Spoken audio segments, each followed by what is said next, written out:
And the only ones who can change them are God with themselves. They themselves has to find their own ways by measuring their own life an absolute moral standards, absolute honesty, absolute purity, absolute unselfishness, and absolute love. That are standards which will be very difficult to live out, and there are not very many people, if ever, can do it.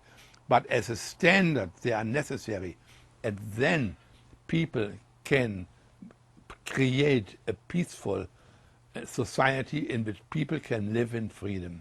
There are many things where the stronger go over the poor or go over the weaker people, like the Nazis did, like I did. And I had to ask God for forgiveness for that I have betrayed his commandments. And ever since, they are the basis of my life. So in other words, my escape, which was a pure miracle, I was like the Jews being led out of Egypt, really motivate my whole life, because I thought, as I am, so is my nation. And if I am responsible for that Hitler could do what he did, there are millions of others who need to change. I'm not judging. I'm not even judging myself. I'm defining what is right and wrong. And people, please, go ahead and do the same. Become a force for freedom of everybody on this globe, and that America can fulfill, on the basis of our Constitution, the mission God gave this nation.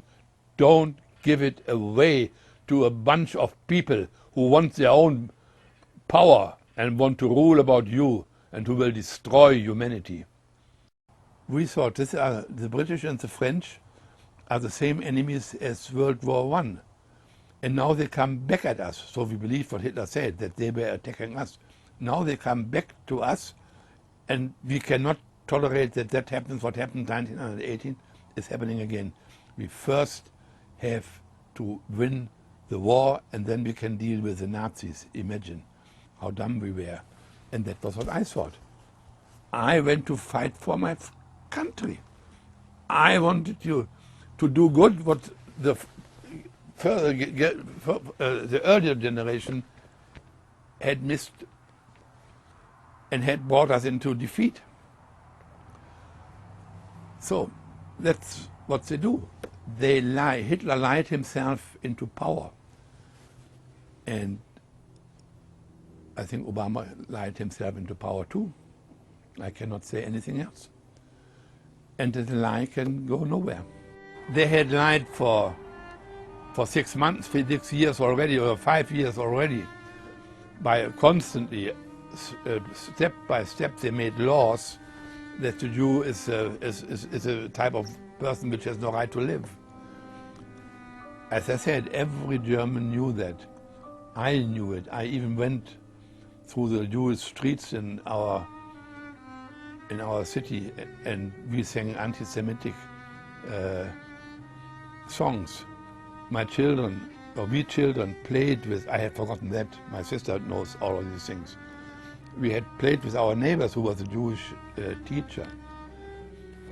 And the lie that they were brought to, they came in October, my father was already not there anymore. He was in the new city where he had been sent to. I was awakened with somebody knocking at my windows, a friend of mine who now lives in Hamburg. And he said, come, this is very exciting. And that's where the synagogue burned. So I knew also that. So everybody knew how they were treated. All the city in our case, and all the nation in everybody's case. And the excuse that their excuse was they were no good and had to work, and they came in working camps. That is as illegal and immoral as killing a person, to treat a whole group of people that way. And they had all the German laws, so Nuremberg laws they are called, and so that was right in the Nazi sense, but not right in God's sense. So that's, and there was no more like this. Everybody knew it, but we did not know that they were being killed. What is called Holocaust, that I discovered after the war. It took him about a year. First of all, he had eliminated every opposition, parties, groups, trade unions, everything, the only Nazi-style organizations. That he had already in 1933, a few months, he had it under control. Then he lied about the chief of the army, and later on to the chief of the armed forces. There was the chancellor was not the head of the armed forces. The armed forces had a field marshal who was in charge of the three branches. So he made this chief, who was the chief general, he pushed him out, and he pushed the general out who was leading the army. And therewith he had the whole control about everything. He had excluded.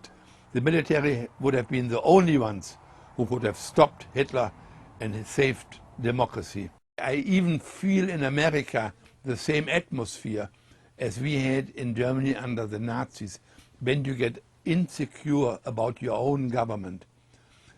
And if you add to that what is being done and not even given to the voters, we are on the same road down to destruction.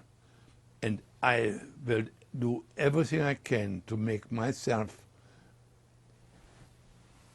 fighting for the right of the freedom of this nation and the rest of the world. In the Soviet Union and in Nazi Germany, you have what we call the party line.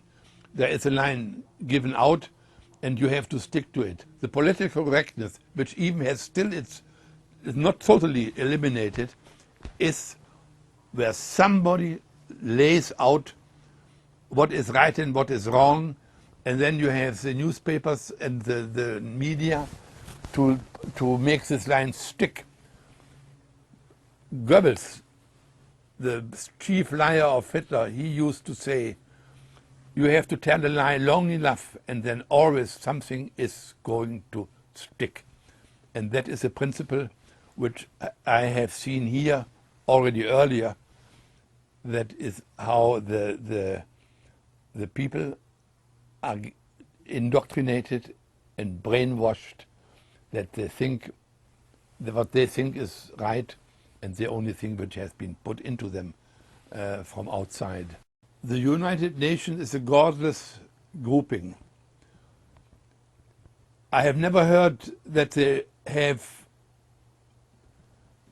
ever taken position which is not their business anyway, about moral standards and achievement. And if, for instance, in some country you have a dictator, he doesn't need even to be totalitarian, but he is a dictator, and he treats his people badly and he treats himself very well, that they're being excluded from their voting rights.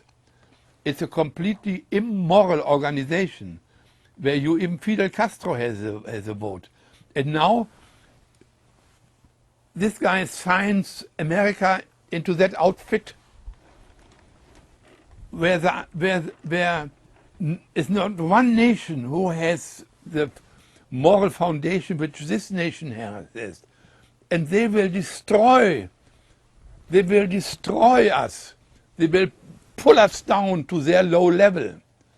And that a president who has not even proven that he is an American, and where he not even has proven that he is eligible for the White House, that he signs a treaty putting us into this godless instrument of the devil.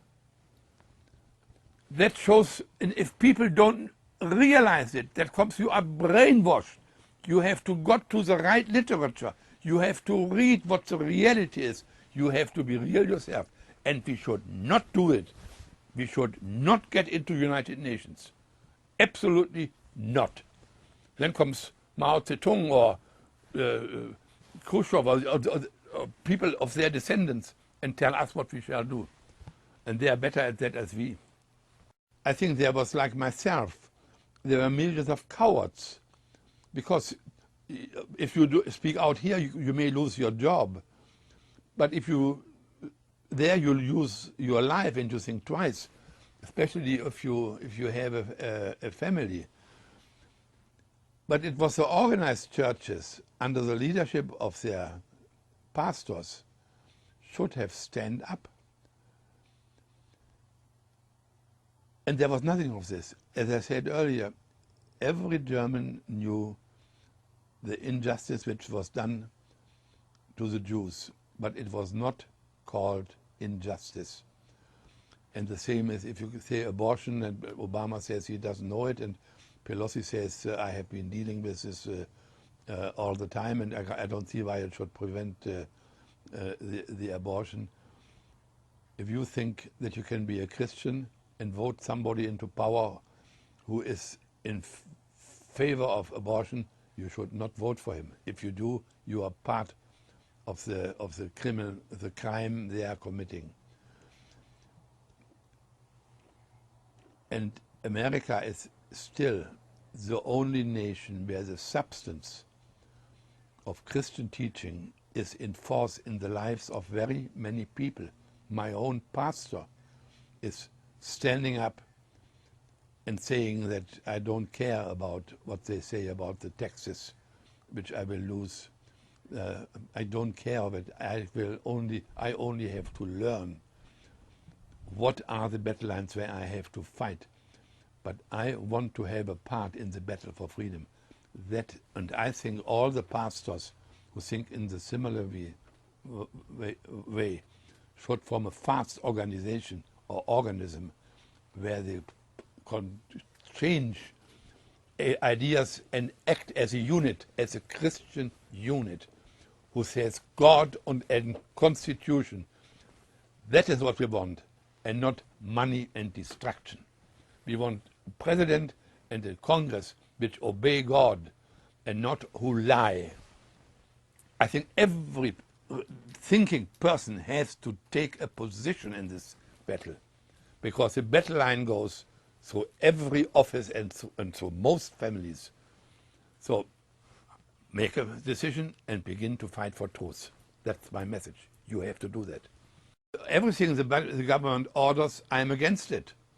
Most things, everything what they do is aimed at their own power, not at what they ask others to do, where and what. They use something to forward their goal. That is the essence of the tactic of the totalitarians. They use everything, not even to embrace something which is good, but they don't embrace it because it is good for somebody or for the nation, but because it helps them to take control. So everything suggests, if I would be a congressman or a senator, I would say no, whatever good reasons they might bring. And now comes the Republicans and says we must have a bilateral decision, and then they work for hours and days and weeks. Completely, they don't know what the real enemy is. The problem is that our government, and this is not just Obama, this is all of them, they don't know who their enemies are and what the battlefield is.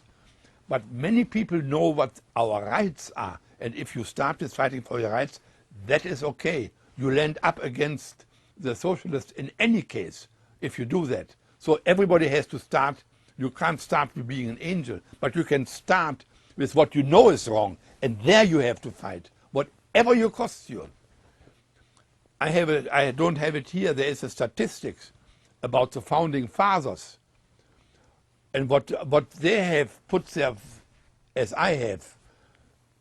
Their whole what they have they have lost their fortunes putting it into the battle for freedom.